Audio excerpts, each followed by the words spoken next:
지금 여야 간에 첨예하게 대립해 있는 것 중에 매우 중요한 사안이 하나 있는데요. 바로 최민희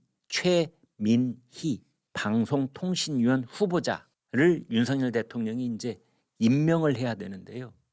지금 윤석열 대통령이 임명을 안 하고 계속 보류하고 있습니다. 그래서 지금 대통령실 관계자들 쪽에서는 아마 윤석열 대통령이 거부할 것이다. 거의 초읽기에 들어가 있다. 거부할 것이다. 이런 얘기가 지금 오늘 오전까지 크게 퍼져 있습니다. 더불어민주당이 자기들 몫으로 방송통신위원회 상임위원에 추천한 최민희 전 민주당 의원을 임명하지 않겠다라는 방안을 강력하게 검토 중이다. 왜냐하면 최민희 전 의원이 과거에 허위사실 유포 혐의로 유죄를 선고받은 전력이 있기 때문이다. 보통 유죄가 아니고요. 피선거권 박탈에 해당되는 유죄였습니다. 우리나라 공직선거법에 보면은요 이런 게 있습니다. 왜 피선거권을 박탈당하면은요, 그러니까 그 국회의원의 공직자로 출마할 수 있는 권한을 공직에 출마할 수 있는 권한을 박탈하는 것이 피선거권 박탈이잖아요. 그렇게 되면 자동적으로 다른 공직에도 나갈 수 없다. 뭐 이런 규정이 있습니다. 그래서 지금 이제 여권에서는 이렇게 말하고 있는 거죠. 가짜뉴스 유포 전력자가 가짜뉴스를 근절해야 할 방통위원을 맡는다는 게 말이 안 된다. 그래서 대통령이 임명을 거부할 수 있을 것이다. 이제 이런 겁니다. 국민의힘 쪽에서는 민주당에다가 최민희 추천 철회를 하라 이렇게 요구하고 있습니다. 이제 우리나라 방통위원들은 방송통신위원회가 왜 중요하냐? 대한민국에서 방송은요 규제산업입니다. 규제산업. 방송통신위원회에서 3년마다 한 번씩 하는 승인을 안 하면 그 방송국은 문 닫아야 됩니다. 어마어마한 규제산업입니다. 사실은. 방송통신위원회가 승인을 해주느냐 안 하느냐, 뭐 조건부로 승인하느냐 보류하느냐에 따라서 그 방송국의 존립 근거가 왔다리 갔다리 하는 겁니다. 지금 우리나라에서 이런 게 뭐가 있습니까? 저는 방송 말고는 생각해 볼 수 없습니다. TV조선 방송통신위원회에서 승인 보류, 재승인 불허. 그날부터 방송 송출하면 안 되는 겁니다.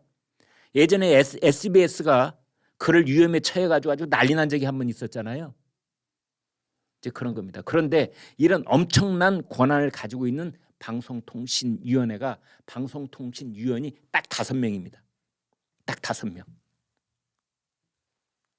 그런데 5명 중에 2명은 대통령이 직접 지명할 수 있습니다.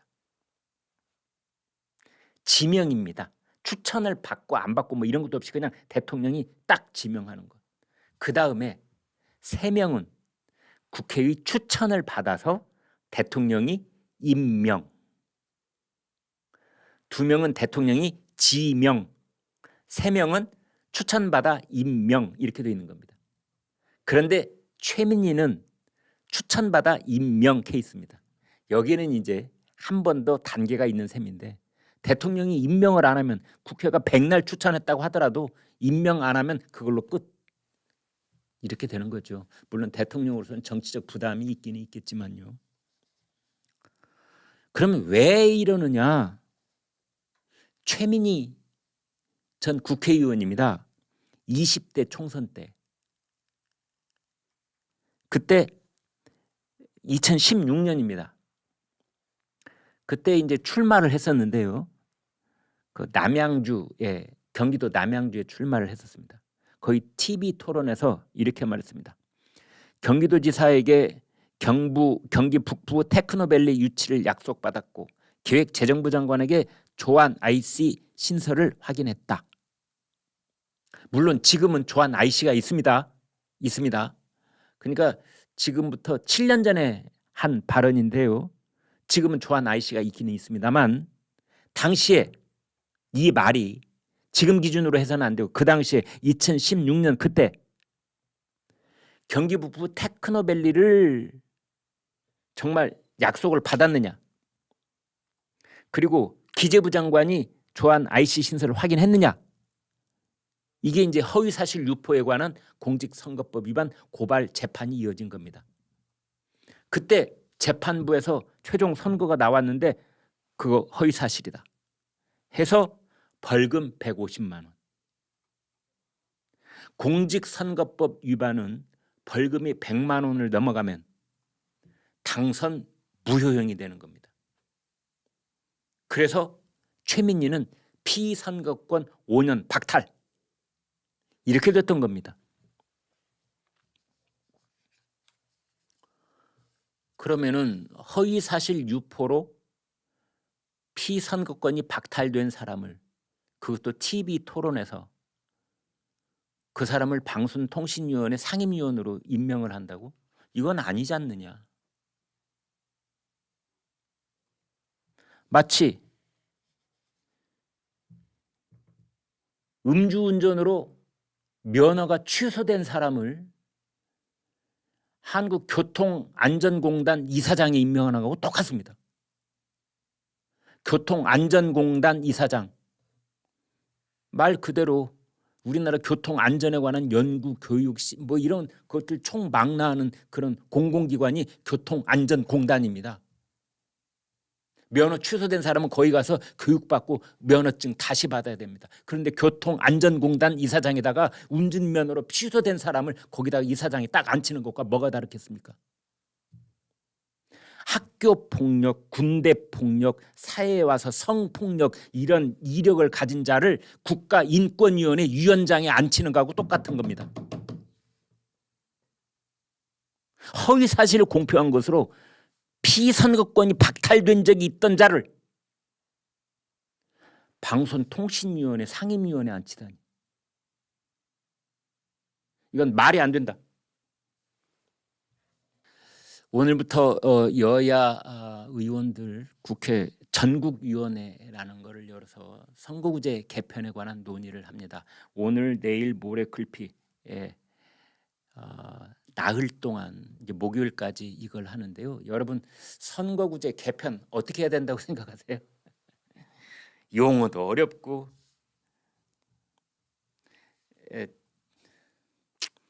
저한테 한 번만 듣고 그냥 잊어버리십시오. 일단 연동형, 병립형 뭐야? 뭐가 연동이고 뭐가 병립이라는 거야? 연동이라는 말은요. 가령 정의당이 득표율은 정당 득표율은 10%를 차지를 했다. 그러면은 상식적으로 봤을 때 국회의원도 300명 중에 30명쯤 차지해야 말이 되잖아요. 제가 그냥 간단하게 요약적으로 말씀드리겠습니다.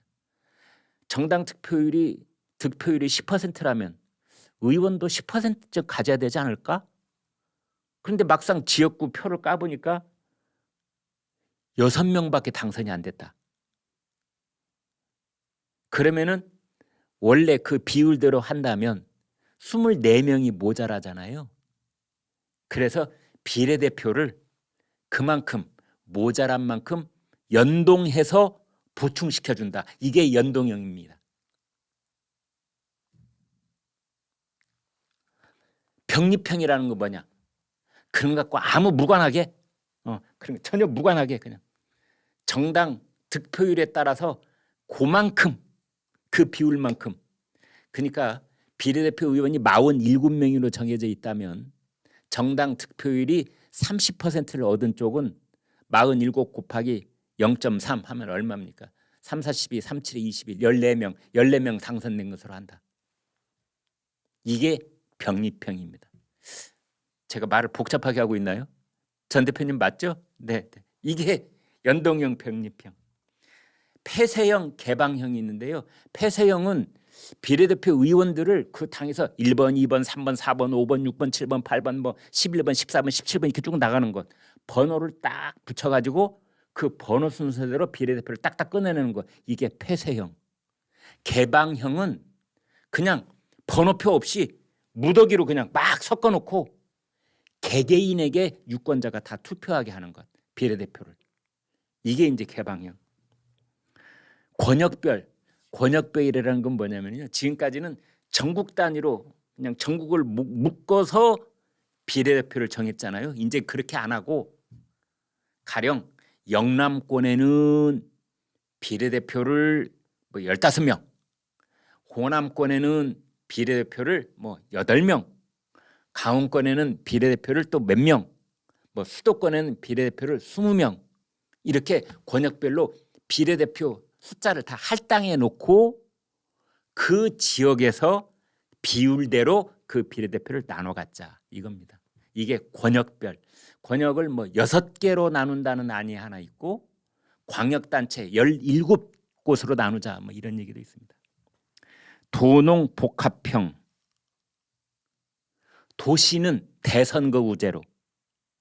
수원에 왜 5개 선거구가 있거든요. 갑을, 병정, 무평 뭐 이렇게 있는데 거기에서 이걸 수원을 다 묶어갖고 그냥 수원에서 다 뒤섞어서 국회의원을 5명을 뽑자.